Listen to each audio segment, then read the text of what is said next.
ब्रह्मा जी के चरित्र को जब हम सुनते हैं तो आप लोगों के हृदय में शिव महापुराण का एक संवाद आता है कि भगवान ब्रह्मा जी कह रहे थे कि ये सृष्टि का रचना करता मैं हूँ, संहार करता मैं हूँ, संभालने वाला मैं हूँ, बनाने वाला मैं हूँ, संपूर्ण कार्य करने वाला मैं हूँ।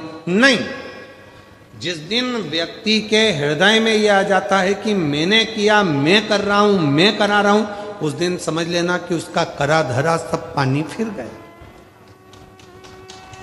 उसका सब करा धरा पानी फिर गया। कई माताएं कह देती हैं वो तो मैं जिंदा हूं तो घर चल रहा है, जिस दिन मैं मर गई आटे दाल का भाव मालूम पड़ जाएगा। बहुओं तुम्हारी हालत ढीली हो जाएगी जिस दिन मैं मर गई। तो बहुओं भी अंदर से सोचती मर जा, क्या होगा?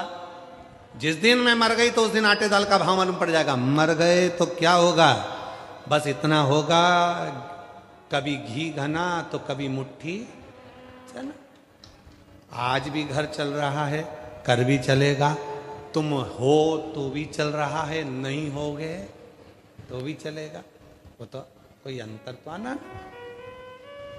फिर वो वाला प्रसंग आ गया जो हम पहले कह चुके हैं।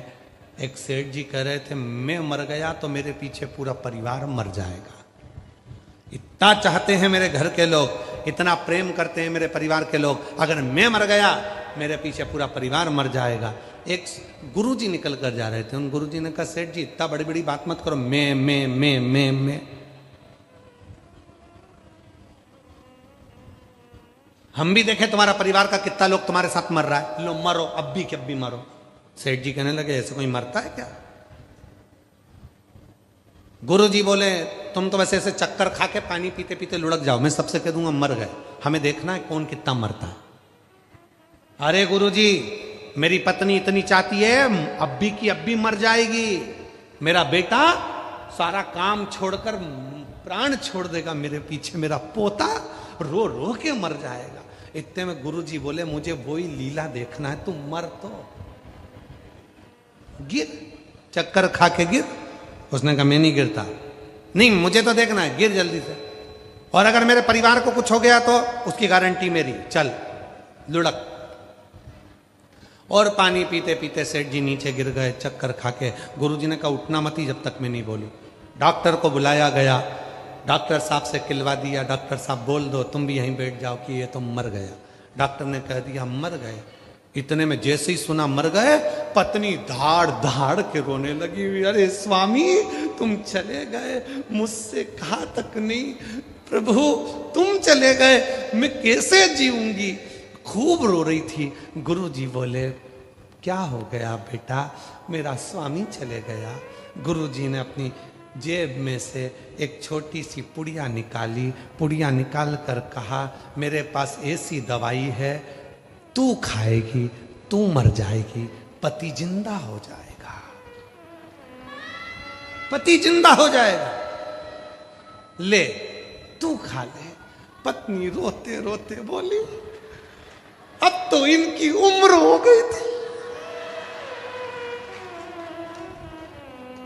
पति मन में सोच रहा है कल बोल रही थी कि तुम जवान दिखते हो और अभी बोल रही उम्र हो गई थी। पति उठने ही वाला था, इतने में गुरुजी ने चिमटा खोल दिया, पड़े रहे चुपचाप, उठ मत जाना।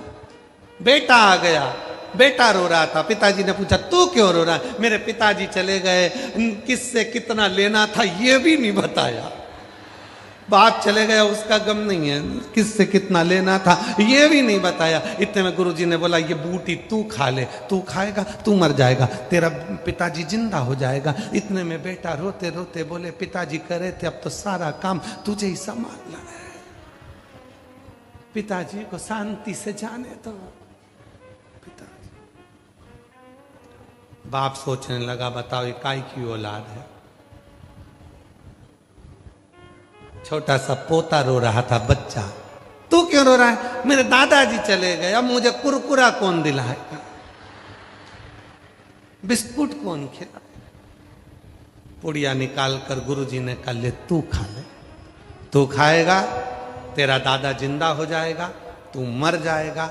इतने में पोता गुरुजी के कंधे में हाथ डालकर बोला तुम क्यों नहीं खा लेते?